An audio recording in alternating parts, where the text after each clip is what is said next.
Saudara, tahun 2025 segera berakhir. Banyak peristiwa di dalam negeri yang menjadi sorotan, tak terkecuali kinerja wakil rakyat di DPR. Dalam menjalankan 3 fungsinya, yaitu pengawasan, legislasi, dan anggaran, DPR mencatatkan sejumlah pencapaian. Berikut liputannya.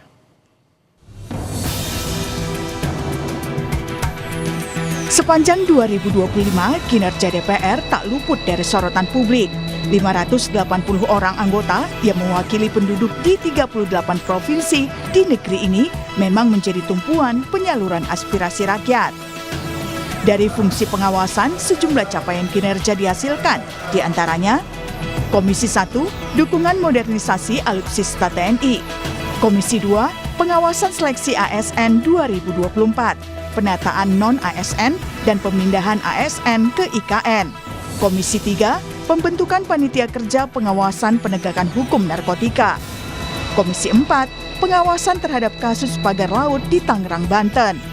Komisi 5, pengawasan terhadap kesiapan pemerintah dalam menghadapi Natal 2024, Tahun Baru 2025, dan Hari Raya Idul Fitri 2025.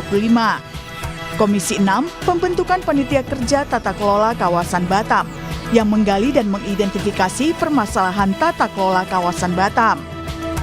Komisi 7, pengawasan terhadap program kredit usaha rakyat agar tepat sasaran dan membantu UMKM serta sektor produktif lainnya. Komisi 8, pembentukan tim pengawas haji tahun 2025. Komisi 9, pengawasan pelaksanaan program makan bergizi gratis. Komisi 10, pembentukan panitia kerja pengawasan pendidikan di daerah 3T dan marginal. Komisi 11, mendorong Dirjen Bea Cukai agar menjalankan peran sebagai penjaga gawang melalui pengawasan ketat di perbatasan dan lintas batas. Komisi 12, pengawasan terhadap kasus BBM Pertamax oplosan. Serta Komisi 13, mendorong percepatan penyelesaian sengketa hak cipta musik. Tapi, apakah kinerja anggota DPR sepanjang 2025 ini memuaskan publik?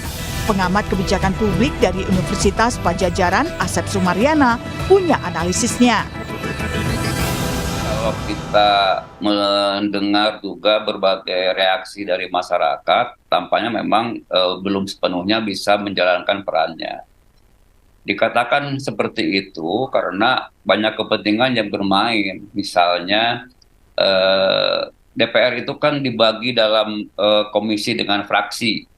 Maka kalau komisi itu berdasarkan objek dari tugas pokoknya, pendidikan dan segala macam. Yang kedua di fraksi. Nah, ketika di fraksi itu ternyata dewan itu juga adalah anggota dari parpol tertentu. Nah, oleh sebab itu ini bermain juga. Nah, ternyata parpol tertentu juga sebagian kadernya itu jadi menteri. Kira-kira kan gitu. Nah, ini jadi persoalan-persoalan sehingga di situ ada vested interest yang bermain. Nah, dampaknya si dewan itu lebih banyak bekerja dengan dengan kerangkeng-kerangkeng kepentingan sehingga mereka bekerja tidak dengan lugas. Nah, ini yang jadi persoalan. Nah, ditambah lagi dengan persoalan beberapa waktu yang lalu misalnya ada praktik ketika kenaikan gaji dan tunjangan rame, kemudian setelah itu terjadi banyak penjarahan dan segala macam, itu menunjukkan bahwa sebetulnya masyarakat itu masih belum puas dengan kinerja anggota dewan sendiri. Lalu apa yang kira-kira diharapkan masyarakat terhadap kinerja DPR ke depannya?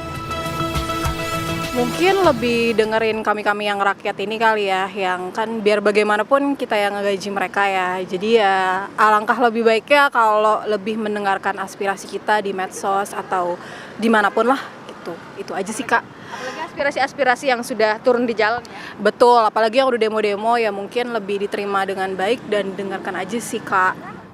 Kurang. Kurang mungkin. Karena Mungkin DPR sudah menjalankan tugasnya dengan baik, tapi kayak kurang maksimal ya. Iya. Oke. Belum memberikan kinerja terbaiknya. Tapi bukan berarti DPR jelek. Iya. Enggak, aman. Masih bisa Ya, begitu. diperbaiki ya. Ya, bisa. Begitu banyak masyarakat yang masih komplain, terus ya menurut saya sih kinerjanya masih belum maksimal. Kalau menurut saya sih ya meningkatkan kinerjanya aja, dibuktikan aja. Ngedengerin masyarakat. Iya benar. Oke, baik. Pertanyaannya, mampukah DPR menjawab harapan publik tersebut? Tim Liputan Kompas TV.